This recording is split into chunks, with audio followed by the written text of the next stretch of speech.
আজ আমরা ট্রেন যে চ্যাপ্টার রয়েছে তার থেকে একটি টাইপের অঙ্ক বারে বারে এসে থাকে সব পরীক্ষাতে, কিন্তু এটা দিয়েছে আরআরবি জেই 2019 সাল। ঠিক আছে, প্রতিটা এই প্যাটার্নটা সবার ক্ষেত্রে প্রতিটা পরীক্ষার ক্ষেত্রে হচ্ছে গুরুত্বপূর্ণ, তা সেটা আমরা নিয়ে আলোচনা করছি, তোমরা ভালো করে দেখে নাও।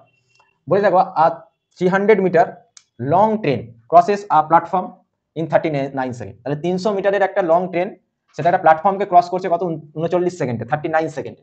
While the crosses a pole, পোলকে ওই ট্রেন একই স্পিড নিয়ে 18 সেকেন্ডে হচ্ছে পোলটাকে ক্রস করছে।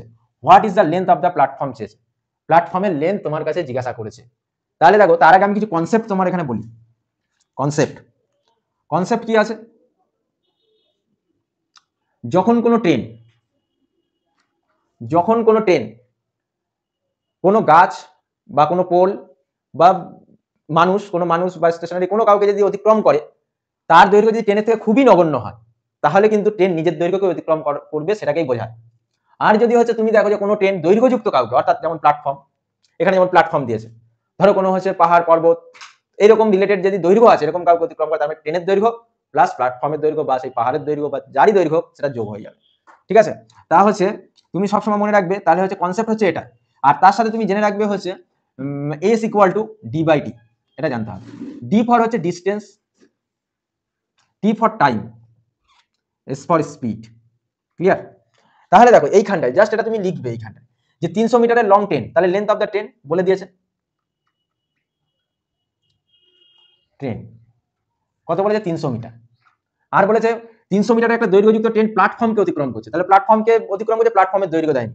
তাহলে এখানে লিখি length of the platform, let বলে ধরে নিলাম, এটা দেয়নি এখন। প্ল্যাটফর্ম ধরো আমি এক্স ধরলাম। ক্লিয়ার? এবারে দেখো বলছে 300 মিটারের লং ট্রেন হচ্ছে প্ল্যাটফর্মকে অতিক্রম করছে, একটা মানুষ না, সরি, এখানে পোল দিয়েছে, পোলকে অতিক্রম করছে। একটু আগে কনসেপ্ট আমি বলে দিয়েছি, পোলকে অতিক্রম করে, তার মানে তুমি এখানে বুঝতে পারছো একই স্পিড নিয়ে ট্রেনটা কিন্তু একবার প্ল্যাটফর্ম একবার পোলকে অতিক্রম করে, তার কাছে স্পিড কিন্তু হচ্ছে এখানে কি কনস্ট্যান্ট, বুঝে নিতে হবে। স্পিড কিন্তু চেঞ্জ নেই, যে একই ট্রেন একবার প্ল্যাটফর্মকে অতিক্রম করতে গিয়ে এক রকমের স্পিড, সেই কথা কিন্তু বলেনি। আবার পোলকে অতিক্রম করছে আর একটা স্পিড, সেটা না, এখানে কিন্তু স্পিড সেম পুরো, মানে স্পিড হচ্ছে কনস্ট্যান্ট, এটা তোমার বুঝে নিতে হবে, কনস্ট্যান্ট। তাহলে আমরা জানি এখানে S equal to D by T, তাহলে দুদিকে যদি স্পিড যদি কনস্ট্যান্ট হয়, তাহলে কি লিখবো? এস ইকুয়াল টু এস, তাহলে D by T, D by T, D one T one, D two T two. Clear? একদম যাতে বুঝতে পারে, জিরো লেভেল থেকে বলছি। তাহলে ডি ওয়ান দেখো, প্রথম ক্ষেত্রে 300 মিটারের লং ট্রেন প্ল্যাটফর্মকে অতিক্রম করছে, তাহলে ডিস্টেন্স কি আছে? 300 মিটার। কার? ট্রেনের দৈর্ঘ্য। আমি বলেছি কোনো দৈর্ঘ্যযুক্ত কাউকে অতিক্রম করা মানে ট্রেনের দৈর্ঘ্য প্লাস ওর দৈর্ঘ্য। তাহলে 300 মিটার ট্রেনের দৈর্ঘ্য প্লাস প্ল্যাটফর্মকে অতিক্রম করছে, প্ল্যাটফর্মের দৈর্ঘ্য আমি জানি না, আমি কি ধরেছি? এক্স ধরেছি, দেখো এক্স লিখেছি। বাই টি ওয়ান কত সেকেন্ডে? 39 সেকেন্ড লিখলাম।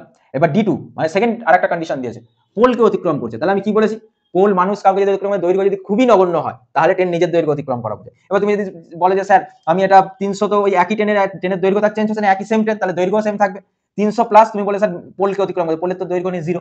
তা নিজের দৈর্ঘ্য মানে 300 তুমি লিখতেই পারতে, যদি তুমি বলে না স্যার আমি এটা ধরেই করবো, তাহলে সেখানে জিরো তুমি বসাবে। টি টু তাহলে সেটাকে অতিক্রম 18 সেকেন্ডে বলেছে, 18 সেকেন্ড বলে দিয়েছে। এবার তুমি এটা সলিউশন করবে, করলে অ্যান্সার চলে আসবে। দেখো তাহলে তুমি কি করবে, দেখো এখানে কাটাকুটি করে দাও। 3 × 39 হচ্ছে, তুমি জানো লবে লবে হরে হরে কাটাকুটি যায় ইকুয়াল থাকলে, 3 × 6 = 18। আর কিছু যাচ্ছে না, যাচ্ছে কি? যাচ্ছে না। তাহলে তুমি এবার কি করবে? ক্রস ওয়াইজ মাল্টিপ্লাই করবে, যেটা আমাদের সমীকরণের নিয়ম। তাহলে তুমি কি করছো দেখো, তাহলে 3 × 6 = 1800 প্লাস হচ্ছে 6x হলো, আর এদিকে 3 × 39 আর দুটো শূন্য হলো। এবার দেখো এই জিনিসটা আমি এইখানটায় দেখাচ্ছি, এই জায়গাটাতেই দেখিয়ে দিচ্ছি, এই জায়গাটাতে জায়গা রয়েছে, ঠিক আছে, এই জায়গাটাতে আমি দেখাচ্ছি, এখান থেকে অ্যারো দিয়ে দেখো। তাহলে হচ্ছে 6x এদিকে রাখলাম, 3900 মাইনাস 1800 এদিকে নিয়ে চললাম, তাহলে প্লাস 1800 ছিল, ওদিকে গেলে মাইনাস হয়ে গেল। তাহলে তুমি দেখো বিয়োগ করলে বলো 0 0 8 9 1 2100 হলো। তাহলে 6x ইকুয়াল টু 2100, তাহলে x ইকুয়াল টু 2100/6। এটাকে যদি তুমি কাটাকুটি করো, তাহলে 6 দিয়ে ডাইরেক্ট কেটে দিতে পারো। দেখো 3 × 6 = 18, 18 19 20 21 3 30, 5 6 30 আর শূন্য একটা পড়ে আছে, তাহলে x ইকুয়াল টু 350 মিটার। এটা আমি কি ধরেছিলাম? x ধরেছিলাম হচ্ছে লেন্থ অফ দ্য প্ল্যাটফর্ম, এই দেখো x, তাহলে আমার চেয়েছে এটা, দেখো লেন্থ অফ দ্য প্ল্যাটফর্ম, তাহলে আমার বেরিয়েছে 350 মিটার। তাহলে লেন্থ অফ দ্য প্ল্যাটফর্ম কত বেরোলো? 350 মিটার, এটাই কিন্তু আমার অ্যান্সার। তাহলে 350 আছে কিনা দেখো, দেখো 350 এখানে তোমাদের রয়েছেই অ্যান্সারে 350, এইটা তাহলে আমাদের রাইট অ্যান্সার হয়ে গেল। এইভাবে তোমাদের যদি এই টাইপের থাকে, এই টাইপ বরং দিয়ে থাকে, নাই পোল, দুটো মিক্সার দেবে, একটা পোল না হলে প্ল্যাটফর্ম। ঠিক আছে, ভেরি ভেরি ইম্পর্টেন্ট, এই টাইপটা তোমরা দেখে যাবে, অবশ্যই পরীক্ষার সময় পেয়ে যাবে। ঠিক আছে, এই ছিল আজকে আমাদের এই টপিকটা।